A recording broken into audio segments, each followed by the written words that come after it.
Film की शुरुआत में हम देखते हैं कि एक आदमी चाकू से बड़ी सी सील मछली को काट रहा है और बीच ठंड से जमा हुआ उसका पैर सील के पेट में रखता है। फिर सील की चर्बी को उबालकर अपने पैर के घाव पर लगाता है। क्लेमेंस नाम का यह आदमी काफी लंबा सफर तय करके यहाँ तक पहुँचा है और अभी भी उसे हजारों किलोमीटर सफर तय करना बाकी है। सच्ची घटना पर आधारित इस फिल्म का नाम है as far as my feet carry me. फिल्म की शुरुआत में हम देखते हैं कि यह साल है 1945 का। कुछ जर्मन सैनिकों को रशियन फ्रंट पकड़कर युद्ध कैदी बनाती है। इन सभी को 25 साल की सजा सुनाकर 10,000 किलोमीटर दूर भेजा जाता है। ट्रेन में सफर तय करने के बाद उन्हें पैदल चलकर जाना है क्योंकि इसके आगे कोई रेलवे लाइन नहीं है। सभी कैदियों को ठंड में बर्फ पर चलने के लिए मजबूर किया जाता है। इन कैदियों ने कई दिनों से खाना नहीं खाया है, इसलिए कई कैदी भूख के कारण मर रहे हैं तो कई कैदी ठंड के कारण।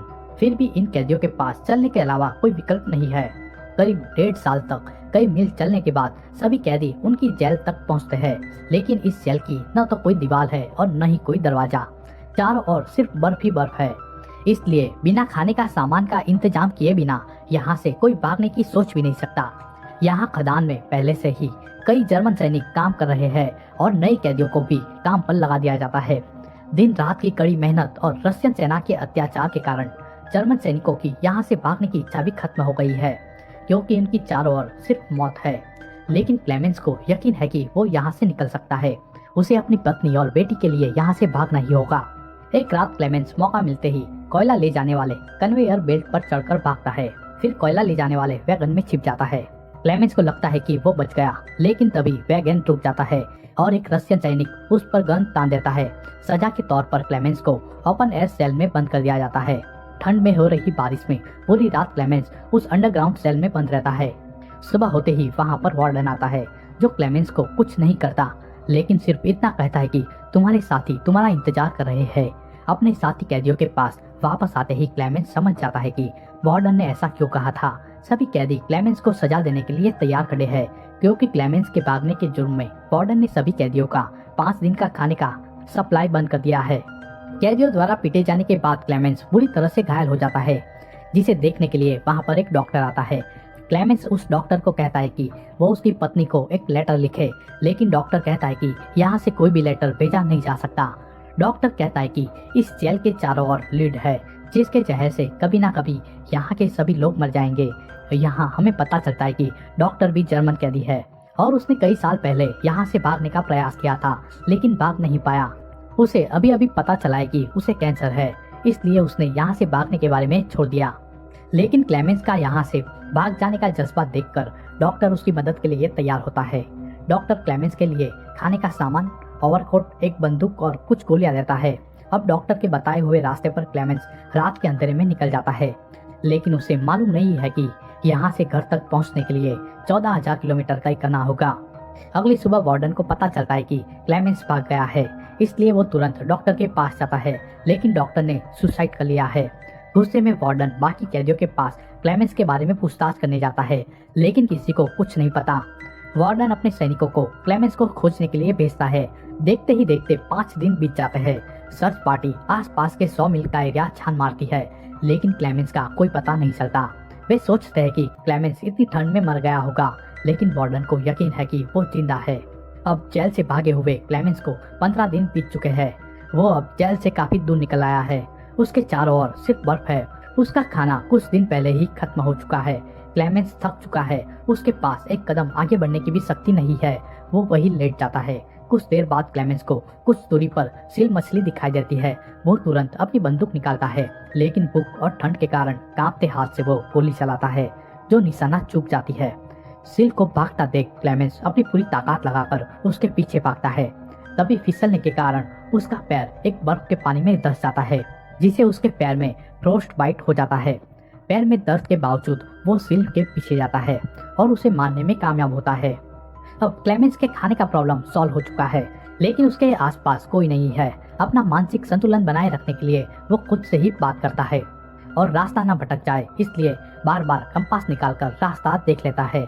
कुछ दिन तक ऐसे ही चलने के बाद एक दिन क्लेमेंस को दूर एक पेड़ दिखाई देता है। उसे यकीन नहीं होता। वो दौड़ता हुआ उस पेड़ के पास जाता है और उसे गले से लगा लेता है। बर्फ के मैदान में पेड़ दिखना मतलब था कि अब वो मैदानी इलाके से काफी करीब है। आखिरकार क्लेमेंस फॉरेस्ट एरिया में पहुंच जाता है। वो आग जलाता है और सो जाता है। लेकिन अगले दिन भयानक तूफान आता है। क्लेमेंस अपने आप को बचाने की कोशिश करता है। तभी एक पेड़ उसके ऊपर गिरता है और वो बेहोश हो जाता है। कुछ देर बाद वहां से जा रहे गोल्ड माइनर्स को क्लेमेंस दिखता है। वो उसे बचाकर अपने साथ ले जाते हैं। हम देखते हैं कि क्लेमेंस को जेल से भागे हुए 2 साल बीत चुके हैं। मौसम बदल चुका है।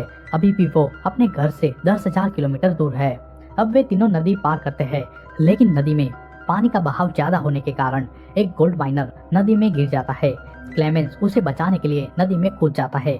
वही दूसरा गोल्ड माइनर वहां से चला जाता है। वो अपनी झोपड़ी में आता है। उसे लगता है कि उसका साथी अब नहीं आएगा, इसलिए वो उसके हिस्से का सोना अपने पास रख लेता है। तभी वहां पर क्लेमेंस के साथ वो आदमी आ जाता है और अपने साथी को गोली मार देता है। अब उसे किसी पर भी भरोसा नहीं है और अपने गोल्ड की सुरक्षा के लिए वो क्लेमेंस पर भी हमला करके उसे बर्फीले पहाड़ से नीचे फेंक देता है। ऊंचाई से गिरने के बाद क्लेमेंस कुछ देर के लिए बेहोश हो जाता है। जब उसे होश आता है तो अपने आप को भेड़ियों से घिरा हुआ पाता है। भेड़िए उस पर हमला करते हैं, इसलिए वो पेड़ पर चढ़ने की कोशिश करता है, लेकिन नाकामयाब रहता है। तब वहाँ के गांव का एक आदमी आकर गोलियां चलाता है, जिससे भेड़िए भाग जाते हैं और वो आदमी क्लेमेंस को अपने गांव लेकर आता है, जहाँ पर उसका इलाज किया जाता है। कुछ दिन तक इलाज और आराम मिलने से क्लेमेंस बिल्कुल ठीक हो जाता है। लेकिन क्लेमेंस की दिक्कतें इतनी जल्द खत्म होने वाली नहीं थी। जेल के वार्डन ने क्लेमेंस के लिए वांटेड का नोटिस जारी किया है, इसलिए क्लेमेंस को यहाँ से जाना होगा। जाने से पहले गांव के लोग उसे खाने पीने का सामान और एक हस्की डॉग देते हैं। करीब 1 साल तक आगे बढ़ने के बाद क्लेमेंस आइसलैंड से बाहर आ जाता है। जब वो मैदानी इलाके से गुजर रहा होता है, तभी उसका कुत्ता एक लकड़ी की फैक्ट्री में घुस जाता है। क्लेमेंस भी उसके पास जाता है। वहाँ के लोग क्लेमेंस को खाना खिलाते हैं और बताते हैं कि यहाँ से गुजरने वाली ट्रेन उसे चिता शहर तक पहुँचा सकती है। क्लेमेंस उसका आभार मानता है और ट्रेन में सवार हो जाता है। क्लेमेंस काफी खुश है क्योंकि वो जल्द ही अपने घर पहुँचने वाला है। लंबे सफर के बाद ट्रेन स्टेशन पर रुकती है। जैसे ही क्लेमेंस ट्रेन से बाहर देखता है कि वो डर जाता है। यहाँ पर हमें पता चलता है कि लकड़ी की फैक्ट्री के ऑनर ने क्लेमेंस को पहचान लिया था और उसके बारे में वार्डन को बता दिया था, इसलिए वार्डन अपने सैनिकों के साथ स्टेशन पर खड़ा है। इस मुश्किल घड़ी में क्लेमेंस का डॉग वार्डन पर हमला करता है। मौका देखकर क्लेमेंस वहाँ से भाग जाता है। वो स्टेशन के ब्रिज पर चढ़ जाता है और वहाँ से गुजर रही एक ट्रेन पर कूद जाता है। कई महीनों के बाद क्लेमेंस सेंट्रल एशिया पहुँचता है। वो एक शहर में घूम रहा है। उसे भूख भी लगी है, लेकिन उसके पास पैसे नहीं है। तभी वहाँ पर एक लड़का आकर क्लेमेंस की जेब में ब्रेड का एक टुकड़ा रख देता है, जो वहाँ खड़ी 2 महिलाओं ने उसे दिया था। क्लेमेंस उसे लेकर वहाँ से भाग जाता है। तभी वहाँ पर खड़ा एक यहूदी उसे देख लेता है। क्लेमेंस एक चर्च में जाता है और वो यहूदी उसके पीछे आता है, लेकिन यहूदी आदमी यह जानते हुए कि क्लेमेंस एक जर्मन है, उसके बारे में किसी को नहीं बताता। उल्टा क्लेमेंस को अपने घर ले आता है। क्लेमेंस उसके घर पर रुककर अपना हुलिया ठीक करता है। वो आदमी क्लेमेंस को अपने घर पर रोकने के लिए कहता है और वो बाहर चला जाता है। जब वो वापस आता है तो वह देखता है कि क्लेमेंस उसके घर पर नहीं है। वो चर्च में जाता है, जहाँ पर उसे क्लेमेंस मिलता है। क्लेमेंस कहता है कि वो किसी पर भरोसा नहीं कर सकता। तभी वो आदमी क्लेमेंस को पासपोर्ट और पास दिखाता है। क्लेमेंस उसका शुक्रिया अदा करके वहाँ से निकल जाता है। वो अब एक ट्रक में सवार है, लेकिन सड़क खराब होने से उसे पैदल जाना पड़ता है। काफी चलने के बाद वो बॉर्डर पर पहुंचता है और अपना पास दिखाता है। स्टाफ को उस पर डाउट होता है, जिससे क्लेमेंस घबरा जाता है, लेकिन कुछ जांच करने के बाद वे उसे जाने देते हैं। गेट से बाहर निकलने के बाद वो राहत की सांस लेता है और ब्रिज पर आगे बढ़ता है।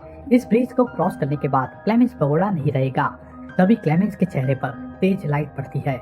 उसके सामने एक आदमी खड़ा है। वो और कोई नहीं, जेल का वार्डन है। क्लेमेंस घबरा जाता है। वो मुड़कर वापस जाने की कोशिश करता है। तभी वार्डन उसके रास्ते से हट जाता है। वो सहमी कदम से वार्डन के सामने से गुजरता है। तब वार्डन कहता है कि जीत मेरी हुई है।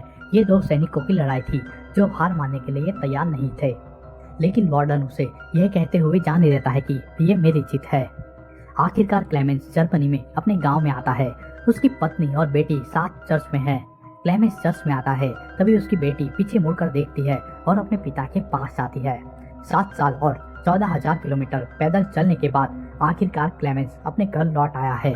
खुशी से उनकी आंखों से आंसू निकल आते हैं और इसी के साथ सच्ची घटना पर बनी ये फिल्म समाप्त होती है। दोस्तों, फिल्म की कहानी पसंद आई हो तो प्लीज हमारे चैनल को सब्सक्राइब जरूर कर ले।